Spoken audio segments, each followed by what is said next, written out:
Bom dia, pessoal. Hoje a gente vai falar sobre o início da parte mais técnica da disciplina, de acústica de salas. A gente vai falar um pouco sobre como a gente divide o problema que a gente tem, que é um problema bem complexo e enorme, em pedaços menores, de forma que a gente consiga efetivamente calcular o campo acústico dentro de uma sala. Bom, ah, vocês já provavelmente se lembram de fundamentos de acústica, que grande parte dos problemas que vocês vão ver ou já viram até aqui, eles são tratados a partir de uma relação que tem entre o tamanho do objeto que a gente está tratando e o tamanho do comprimento de onda. Um exemplo clássico desse, que a gente já até vê na escola, no ensino médio, é o problema de difração. No caso, a gente acaba vendo no ensino médio mais para a luz, mas a gente vê que em acústica a gente vê isso também, que dependendo da frequência, uma onda sonora ela não se importa muito com o objeto não perturba muito o campo sonoro, e para frequências, isso no caso, frequências mais graves. E para frequências mais altas, o objeto ele perturba muito o campo sonoro. Então, essa relação que existe entre o tamanho do objeto e comprimento de onda está intimamente ligada à solução de vários problemas. E até dependendo dessa relação entre tamanho do objeto e comprimento de onda, a gente toma um approach físico-matemático diferente. E esse é o caso de acústica de salas, né? O approach que a gente toma para resolver o problema de baixa frequência em salas é um, quando o comprimento de onda é grande, e o approach que a gente toma para resolver o problema quando o comprimento de onda é pequeno, ou quando as frequências são altas, é outro completamente diferente. Então, essa é uma realidade em acústica de salas. Isso porque, às vezes, o comprimento de onda ele vai ser maior do que tudo que está dentro da sala. E, às vezes, ele vai ser maior até que a própria sala. Se você pegar um quarto pequeno, um pequeno estúdio, você vai notar que esse estúdio tem 5 metros por 4 metros ou algo do gênero, e a gente está acostumado a lidar com comprimentos de onda que são muito maiores do que isso, né? Tem comprimentos de onda que a gente escuta lá na faixa dos 20 Hz que são na ordem de 17 metros. Né?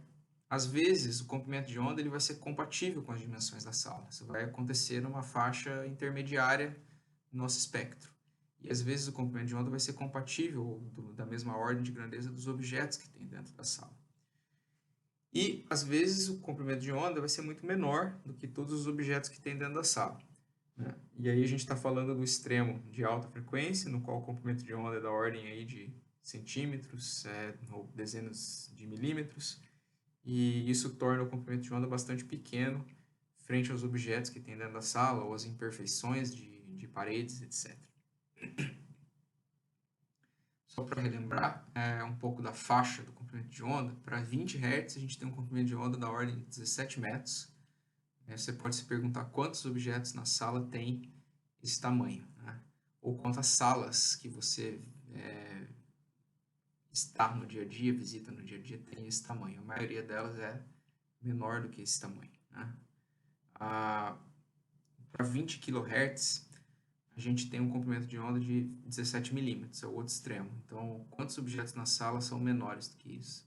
Quase nenhum, né? A maioria dos objetos que tem dentro de um recinto são maiores do que esse extremo. E no meio do caminho a gente tem faixas aí de alguns metros, né? 100 Hz com mais ou menos 3 metros e alguma coisa, 3 metros e meio, 1000 Hz, 34 centímetros e assim por diante. Para iniciar o tratamento desse problema, que é complexo, a gente não tem uma ferramenta só para lidar com todo esse espectro, que vai de 17 metros, que é o tamanho mais ou menos de um caminhão cegonha desse que carrega carro, até 17 milímetros, que é uma coisa muito pequenininha. A gente precisa quebrar esse problema em algumas partes. Né? E a lógica aqui é a seguinte, e eu acho que vocês precisam manter essa lógica em mente por todo o curso, para não perderem de vista o que a gente está tentando, onde a gente está tentando chegar. Então, o objetivo é que a gente quer calcular o campo acústico dentro de uma sala. né? E isso varia com o tempo, varia com a frequência e varia com a posição aí de fonte e receptor. É claro, com a geometria da sala e com as características da sala. Para isso, para calcular o campo acústico dentro de uma sala, a gente precisa entender ou considerar como as frentes de onda viajam dentro da sala e como que elas interagem com cada aparato dentro do ambiente, certo? Com as superfícies, as paredes, as janelas, as mesas, cadeiras, as pessoas que estão dentro do ambiente. E o que a gente vai fazer vai ser tomar 2 passos. O primeiro passo, que é o que a gente vai dar nas próximas aulas, é entender como a frente de onda interagem com apenas um aparato. Né? Aqui, a gente vai definir termos como impedância de superfície, coeficiente de reflexão, coeficiente de absorção, e depois a gente vai ver também coeficiente de espalhamento, coeficiente de difusão, pressão difratada e coisas do tipo. Nós vamos estudar, então, nessa etapa, como que a frente de onda interage com apenas um aparato. Tá? Nós vamos estudar também algumas formas de tratamento acústico, os absorvedores acústicos, os porosos, os ressonantes e os difusores, que são elementos que são aplicados na sala para espalhar o som de maneira mais controlada. Tá? Sempre do ponto de vista de apenas um aparato. E depois desse comportamento de um aparato, a gente vai extrapolar para a interação deles dentro do ambiente. Então, a gente vai ver como depois eles vão interagir dentro do ambiente, como que a gente calcula o campo acústico dentro do ambiente de posse dessas propriedades que os aparatos acústicos têm, né? Que as superfícies têm. Esses passos 1 e 2 a gente vai quebrar em subpassos menores de acordo aí com a faixa de frequência que a gente vai utilizar e com a característica do problema que a gente está analisando. Bom, então a gente vai começar nas próximas aulas pelo passo 1, e essa divisão agora em subpassos, eu vou tentar deixá-la um pouco mais clara nos próximos minutos, para a gente conseguir entender aonde a gente vai. Tá?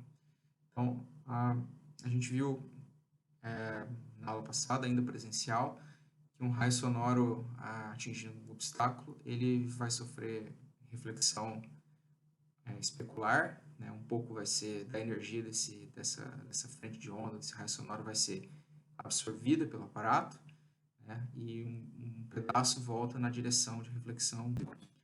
Tem um pedaço dessa energia que vai sofrer o que a gente chama de difração, que na verdade é um termo mais genérico que encapsula a reflexão especular também, como a gente discutiu anteriormente. Mas a difração ela está muito associada na literatura à reflexão difusa, que é quando a energia sonora ou quando a frente de onda ela é espalhada em várias direções. A gente não vai falar de transmissão, porque isso é assunto de outra disciplina, mas vale lembrar que esse fenômeno também acontece. Então, a primeira grande quebra que a gente vai fazer vai ser quebrar o problema entre reflexão especular e absorção, e que vai ser que é o capítulo 2 do livro, e o capítulo 3 do livro lida com a parte de difração e espalhamento. Então, os aparatos de absorção, a forma como a gente trata a absorção vai ser tratada nas próximas aulas, e depois a gente vai tratar o capítulo 3, que fala de difração, espalhamento, etc. O tratamento formal da reflexão difusa, ele é bem complicado, ele é bem mais complicado do que o tratamento formal da reflexão especular e da absorção. Mas para iniciar essa conversa, em que situação a gente está falando de reflexão especular, em que situação a gente está falando de reflexão difusa, a gente vai fazer algumas considerações iniciais. E para isso, a gente vai falar um pouco, a gente vai fazer uma analogia com a luz, né? E tem essa imagem icônica do Darth Vader, né? Que é o Dark Side of the Moon, quebrando a luz, né? Vocês têm esse problema clássico da escola, que a gente sabe que a luz branca ela é composta, luz visível branca que a gente enxerga, ela é composta pelas frequências ou cores ali do arco-íris, né? E a gente tem uma divisão clássica do espectro eletromagnético da luz, que vai desde uma frequência baixíssima até uma frequência altíssima, e o que a gente enxerga é apenas um pequeno pedaço desse espectro. Então, o que vocês têm aqui nesse gráfico de baixo aqui à direita é o espectro eletromagnético. A gente tem, ao contrário do que a gente está acostumado a ver em acústica, a gente tem um gráfico ao contrário aqui, que vai da direita para a esquerda. Então, aqui a gente tem frequências muito baixas e aqui à esquerda a gente tem frequências muito altas. Então, se eu der um zoom aqui nesse gráfico, para vocês enxergarem, vocês vão ver que a gente está falando em frequências baixíssimas aqui que a gente não consegue ver. Por exemplo, aqui já no meio do espectro a gente está falando de rádio AM, rádio FM, a gente está falando de TV, UHF, não sei nem se vocês sabem o que é isso, hoje é tudo digital, já é um pouco diferente. A gente está falando aqui, né, de sinais de radar, micro-ondas, exatamente as micro-ondas que você usa no aparelho, para esquentar água, leite. E antes de começar o espectro visível, a gente tem o infravermelho, que é basicamente radiação, calor, etc. A gente tem uma pequena faixa do espectro eletromagnético aqui, que é a luz visível, e passando para frequências mais altas e mais energéticas, portanto, a gente está falando agora de ultravioleta, que é o que provoca câncer de pele, etc. Você passa protetor solar para se proteger, e aí depois raio-x para ver os ossos, raio gama, raios cósmicos e assim por diante. O espectro luminoso, que é o que a gente enxerga, ele vai do vermelho até o violeta, que é cerca de 700 nanômetros de comprimento de onda, até 400 nanômetros. Só para lembrar, 1 nanômetro é 10 a menos 9 metros, então são comprimentos de onda comparáveis à onda sonora muito pequenos. E quando você observa a relação entre esses comprimentos de onda, você percebe que o comprimento de onda ele não chega nem a dobrar, ele é de 400 a 700. Vamos simplificar para que se ele fosse o dobro. Se ele fosse o dobro, a gente está enxergando cerca de o equivalente a 1/8 do espectro luminoso. Então, esse pequeno pedacinho aqui no gráfico à direita, que é o espectro luminoso, ele é 1/8 de todo o espectro eletromagnético, né, que é muito mais longo, né? E os comprimentos de onda, claro, são muito pequenos relativos aí ao espectro sonoro, né? Bom, em contrapartida, o espectro sonoro vai de 20 Hz até 20 kHz, são cerca de 11 oitavas, se não me engano. Os comprimentos de onda variam de 17 metros até 17 milímetros. Então, o comprimento de onda ele tem uma faixa de variação muito grande, né? E, claro, a gente está ouvindo cerca de 11 oitavas de som. Isso considerando uma audição perfeita, né? Que, na verdade, ninguém efetivamente tem e a gente vai perdendo com a idade. Bom, a gente pode tentar dividir esse espectro sonoro em 3 faixas qualitativas. E vocês têm aqui embaixo uma figura que representa um aparato que ele tem 2 dimensões, né, que a gente precisa considerar. A primeira dimensão aqui é a dimensão do tamanho do meu aparato. E aqui eu desenhei em 2D o meu aparato só para ficar mais fácil de enxergar, mas é claro que todas as coisas que a gente lida no universo real são tridimensionais. Então aqui a gente tem esse DL, ele vai representar o tamanho físico do meu aparato.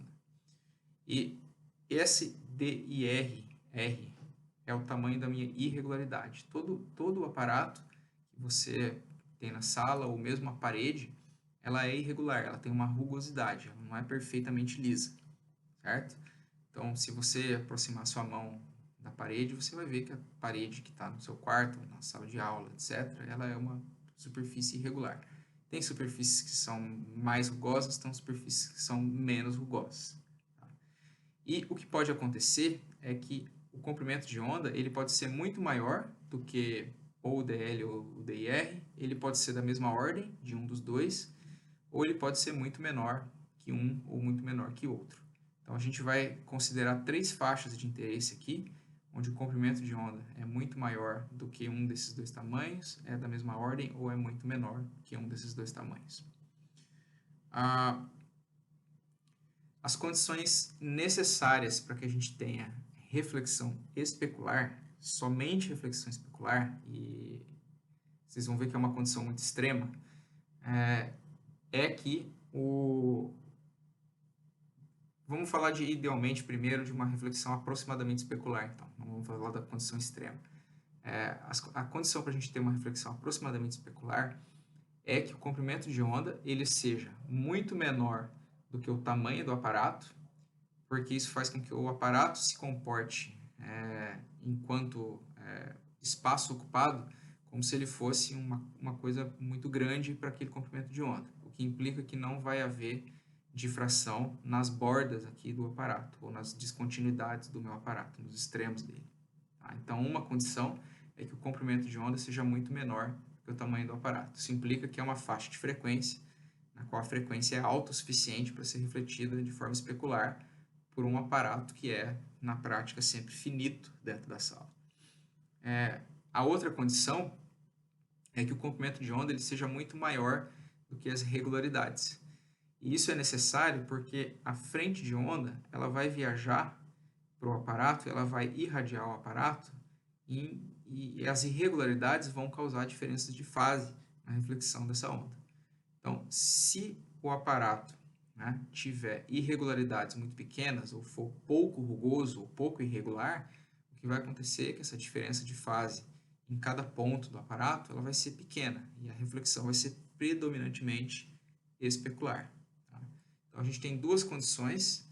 Uma condição é que o aparato seja muito maior do que o comprimento de onda, ou o comprimento de onda muito menor do que o tamanho do aparato, e que o comprimento de onda, ao mesmo tempo, ele seja muito maior do que o tamanho das irregularidades, certo? O tamanho da rugosidade do aparato. Num caso extremo, onde a gente só tem reflexão puramente especular, onde a gente teria aquela direcionalidade da onda refletida seria infinitamente pequena, a gente está falando de um caso onde o tamanho do aparato é infinito, ou seja, o aparato não tem fim, o que obviamente nunca acontece, e que o tamanho das irregularidades é nulo, quase nulo, ou que a superfície é perfeitamente lisa. Nesse caso extremo, a gente tem reflexão puramente especular. O que a gente tem na prática é um pouco de reflexão especular e um pouco de reflexão difusa, porque o aparato tanto é finito quanto tem alguma irregularidade. E é o tamanho, o equilíbrio dessas duas coisas que vai tornar o aparato mais ou menos difusor, ou mais ou menos um refletor que reflete na direção especular. Tá? Vale lembrar que esse tipo de encontro ele acontece, da onda com um aparato, ele acontece milhares e milhares de vezes dentro da sala. Tá? Então, o que a gente vai fazer na sequência vai ser lidar com aparatos que idealmente são infinitos, que têm irregularidades nulas, ou seja, eles são perfeitamente lisos. E isso vai nos ajudar a modelar e a definir os absorvedores sonoros, e a gente vai fazer isso a partir da aula seguinte, onde a gente vai ver as definições de impedância de superfície, e coeficiente de reflexão, coeficiente de absorção, etc. Depois, no capítulo 3, a gente vai entrar num caso um pouco mais relaxado dessa condição, que é um caso em que a amostra já é finita, portanto vai espalhar por causa do efeito de borda, e no caso das amostras que têm rugosidade, que tem muita irregularidade na superfície, que vão gerar os nossos difusores. Então, por hora, a gente vai ficar com os aparatos infinitos e lisos. Tá? São os casos ideais, mas eles vão ajudar a gente bastante na parte de modelagem de absorção sonora. Por essa aula é isso, obrigado, até mais.